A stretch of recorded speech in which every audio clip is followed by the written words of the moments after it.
It is Wednesday, December 3, 2025, and if you are just waking up, you are stepping into a day that might very well be recorded in the history books as the turning point in the struggle for the soul of the Southeast, because the headline you saw is not a drill. It is the culmination of 72 hours of high-stakes diplomacy, secret meetings, and a political gamble that involves the president, a governor, and a sultan. The update is simple but explosive. The roadmap to Nnamdi Kanu's freedom has been finalized, and the clock is ticking towards a Christmas miracle that could change the trajectory of this nation forever. We are broadcasting this special update today to bring you the full details of the aftermath of Governor Alex Otti's meeting with President Tinubu yesterday. And while official statements are diplomatic, sources from the villa and the governor's camp have leaked the outlines of the deal that could see Mazi Nnamdi Kanu walk free before the year ends.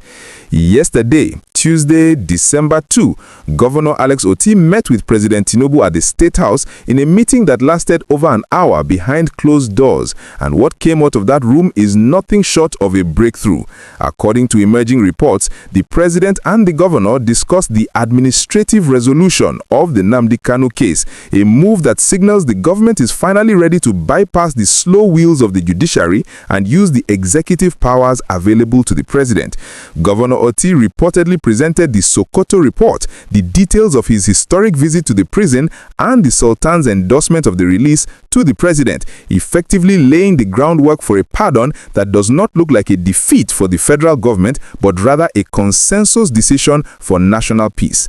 The deal on the table is that the federal government is willing to grant a conditional release or pardon based on the prerogative of mercy, but they need a soft landing to avoid looking weak, which likely involves Kanu publicly committing to peace and disavowing the violence of the autopilot faction that has terrorized the region. Governor Otti's body language after the meeting was confident, and although he didn't speak much to the press, his aides have signaled that the strategy is working, giving hope to millions that the end of this ordeal is in sight.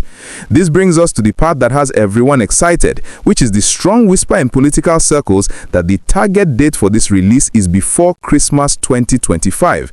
The logic is simple. The mass return of Igbos during the festive season is a security nightmare if the region is unstable, and the government wants to de-escalate tension before millions of people travel home to avoid any embarrassment or breakdown of law and order. Releasing Kanu in mid-December would be the ultimate Christmas gift to the region, instantly calming the waters, allowing for a peaceful holiday season, and serving as a strategic move by Tinubu to win hearts and minds ahead of the new year. We cannot ignore the security angle either, because the new terror group Lakurawa is still ravaging Sokoto and Kebbi, making the continued detention of a high-profile prisoner like Kanu in Sokoto prison a massive liability. If the prison were to be attacked by these terrorists, the fallout would be catastrophic for the Nigerian state. So this security threat is actually helping Kanu's case by giving the government a valid, non-political reason to move him or release him under the guise of ensuring his safety and stability in the region. Even the lawyers are shifting gears, because while the appeal against the life sentence is still technically alive, the focus has moved entirely to this political solution.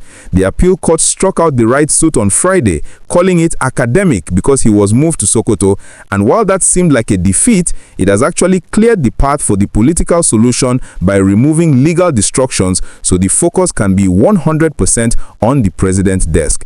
So where do we stand today? We have a governor who has visited the prisoner and the president in the space of 48 hours, a sultan who wants him released, and a president who needs peace in the southeast for his economic agenda. The stars have aligned, and the administrative resolution is no longer just a theory. It is a file on the president's desk, waiting for a signature. If you want to be the first to know when that signature hits the paper, please take a second right now to smash that like button and subscribe to the channel, because we are tracking this story minute by minute. What do you think? Will Kanu be home for Christmas, or is this another false dawn? Let me know your thoughts in the comments.